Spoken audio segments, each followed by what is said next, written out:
Hello friends, દીપાલીસ ડિશીસમાં તમારું સ્વાગત છે। આજે આપણે સરગવાની એક એવી રેસીપી બનાવીશું જે ઘરમાં રહેલા નાના મોટા બધાને ભાવશે। જો ઘરમાં કોઈ સરગવો બાફીને કે એનું શાક ન ખાતા હોય તો તમે આ રીતે બનાવી અને એને ખવડાવી શકો છો। તો આ રેસીપી બનાવવા માટે મેં મીડિયમ સાઇઝની 5 થી 6 જેટલી સરગવાની સિંગ લીધી છે। એના પહેલે ધોઈને સાફ કરી લીધી છે। હવે એના 1 આંગળી જેટલા 3 થી 4 ઇંચ જેટલા એના કટકા કરી લઈશું। અહીં તમારે આ રેસીપી બનાવવા માટે જે પાતળી સિંગ આવે છે તેનો ઉપયોગ નથી કરવાનો, પણ જે દરવાળી અને બિયાવાળી સિંગ આવે છે એવી જ સિંગ લેવાની છે।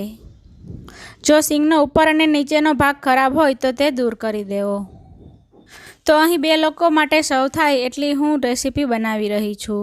તો બધી જ સિંગના મેં આ રીતે કટ કરી લીધા છે। હવે એને એક મોટા બાઉલમાં ટ્રાન્સફર કરી લઈશું અને આપણે એક કુકર લઈશું અને હવે એમાં અડધો ગ્લાસ જેટલું પાણી એડ કરી દઈશું।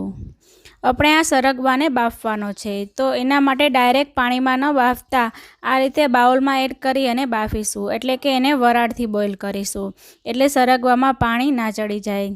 હવે એક સ્ટેન્ડ રાખી એમાં બાઉલ મૂકી અને હાઈ ગેસની ફ્લેમ પર એક સીટી થાય ત્યાં સુધી આપણે એને થવા દઈશું। કુકરનું પ્રેશર રિલીઝ થાય ત્યારબાદ એને ખોલીને ચેક કરી લઈશું। સરગવો ઝડપથી બફાઈ જતો હોય છે, માટે એક વિસલમાં એ સારી રીતે બફાઈ જશે। અત્યારે જે કુકરમાં પાણી રહ્યું છે એનો ઉપયોગ આપણે આગળ રેસીપીમાં કરીશું, માટે એને ફેંકવું નહીં। હવે આ સરગવો થોડો ગરમ છે, માટે એને ઠંડો થવા માટે રાખી દઈશું। હવે એક મિક્સર જાર કે બ્લેન્ડર જાર લઈ લઈશું। અહીં સરગવો રૂમ ટેમ્પરેચર પર આવી ગયો છે, મતલબ આપણે હાથથી અડી શકીએ એટલો ઠંડો થઈ ગયો છે। તો આ રીતે સરગવો લઈ અને એને ખોલશો તો આસાનીથી ખુલી જશે અને ચમચીની મદદથી એનો પલ્પ છે એ આ રીતે કાઢી અને મિક્સર જારમાં એડ કરી દઈશું। સરગવાનો બધો પલ્પ અને સાથે બિયા પણ કાઢીને મિક્સર જારમાં એડ કરી દઈશું, કેમ કે સરગવાની સિંગ, એના બી, એના પાન અને એના ફૂલ એ બધું જ આપણા શરીર માટે ખૂબ જ ઉપયોગી છે। બધાનો ઉપયોગ આપણે કરી લેવો જોઈએ।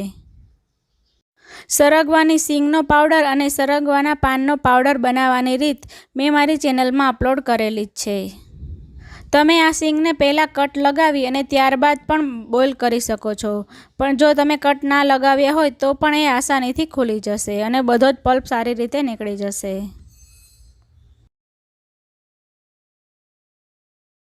તો અહીં મેં બાફેલી બધી જ સિંગમાંથી એનો પલ્પ અને સાથે બિયા પણ કાઢી લીધા છે અને મિક્સર જારમાં એડ કરી દીધા છે। હવે આપણે કુકરમાં બોઇલ કરવા માટે એને રાખ્યો હતો અને જે પાણી વધ્યું હતું એ મિક્સર જારમાં એડ કરી દઈશું અને સાથે થોડું અડધો ગ્લાસ જેટલું વધારે પાણી પણ એડ કરીશું, એટલે સારી રીતે ગ્રાઇન્ડ થાય। હવે એનો કલર સરસ આવે એના માટે ચપટી જેટલી હળદર એડ કરીશું અને સાથે 5 થી 7 જેટલા ફુદીનાના પાન એડ કરીશું। હવે આ બધી જ વસ્તુને સારી રીતે ગ્રાઇન્ડ કરી લઈશું અને હવે આપણે એને વઘાર માટે લઈ લઈએ। તો એના માટે એક કડાઈમાં 1 ટેબલસ્પૂન જેટલું ગાયનું દેશી ઘી એડ કર્યું છે। એનો વઘાર આપણે અત્યારે ઘીથી કરવાના છીએ। ઘી આપણું ગરમ થાય, એક નાનો ટુકડો તજનો એડ કરીશું, સાથે ચપટી જેટલી હળદર એડ કરી દઈશું। હવે એક મીઠા લીમડાની ડાળને બધા જ પાન આ રીતે તોડી અને કડાઈમાં એડ કરી દઈશું।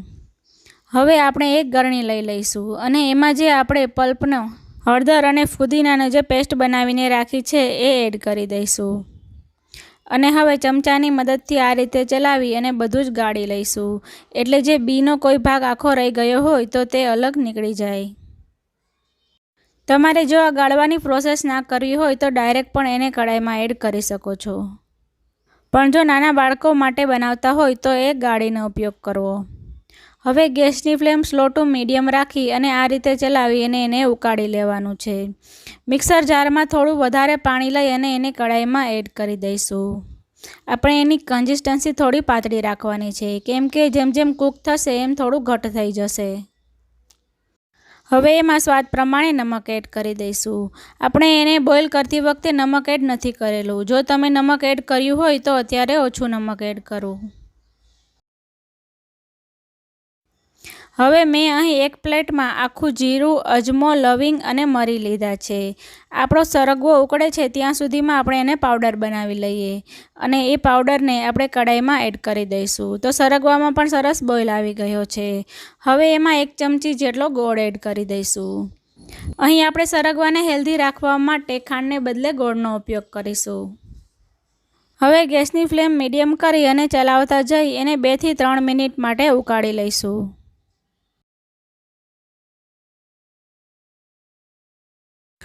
જેમ જેમ એ ઉકળતો જશે એમ એનો કલર ડાર્ક થઈ જશે, પણ આપણે એને વધારે ટાઈમ ઉકાળવાનો નથી. 3 મિનિટ ઉકાળ્યા બાદ હવે ગેસની ફ્લેમ આપણે બંધ કરી દઈશું અને ગેસની ફ્લેમ બંધ કર્યા બાદ જ આપણે એમાં અડધા લીંબુનો રસ એડ કરી દઈશું. હવે સરગવાના આ સૂપને વધારે હેલ્ધી બનાવવા માટે એમાં 1 ચમચી જેટલો સરગવાના પાનનો પાવડર એડ કરીશું.